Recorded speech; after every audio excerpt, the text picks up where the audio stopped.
Quoi? Quoi? J'y vais ou pas?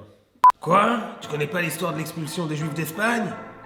Non, je t'explique, hein. Mais rapidos!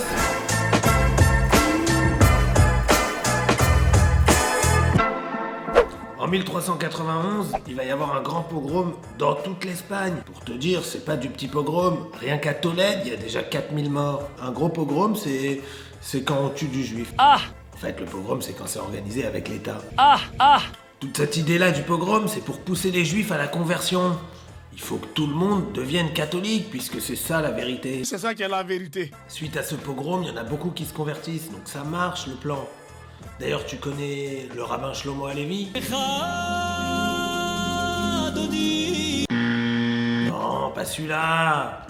L'autre, celui qui s'est converti. Il a pris comme nom Paul de Burgos.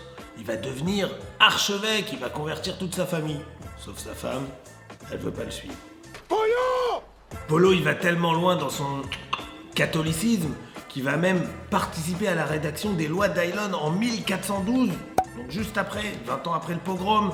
Ces lois-là, c'est les premières lois en Espagne antisémites avec 24 articles qui réduisent les droits des juifs. Quand on dit qu'on peut être juif et antisémite, Polo vient prouver cette certitude. C'est un bon compagnon, Polo! Toutes ces lois, ça pousse les juifs à se convertir. Comme ça, c'est des convertis qu'on appelle conversos en espagnol.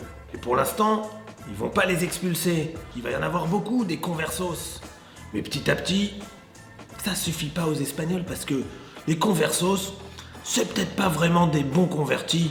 Le sang n'est pas pur, c'est là que ça commence. L'Inquisition, ils cherchent pas les juifs, ils cherchent les juifs qui se sont convertis au catholicisme et qui en fait gardent leurs pratiques juives. C'est ce qu'on appelle les maranes. Et c'est là que va se développer l'Inquisition, qui va rechercher ces conversos pour vérifier s'ils sont vraiment convertis ou si c'était pas un peu du mythos. Il y a eu tellement de convertis que le sang conversos, il est partout. La sainte catholique Thérèse d'Avila, elle a 4 grands-parents juifs. Et le roi lui-même, il a 2 grands-parents juifs. Oui, les juifs sont partout. Du coup, en Espagne, c'est un peu embêtant, parce que les juifs, on les aime pas, on pousse à la conversion avec des lois anti-juives, et les conversos, on les aime pas parce qu'avant, ils étaient juifs. Il faut trouver une solution. Une seule personne a cette solution. Serge Benamou. Oh putain, je suis un traître.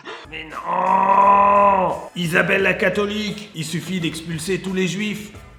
Plus de juifs, plus de conversos, plus de conversos. Plus de problèmes, plus de problèmes, plus de problèmes. Pas de construction, pas de palais. Pas de palais.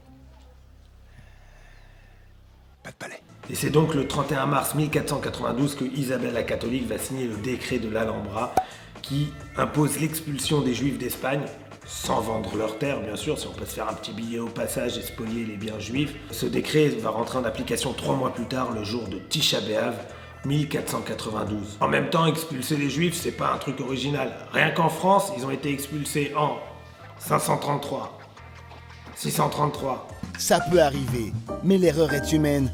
1182, 1254, Encore. 1306, 1322, Ça fait beaucoup là, non? 1394, etc., etc. Intéresse-toi à ton histoire un peu quand même.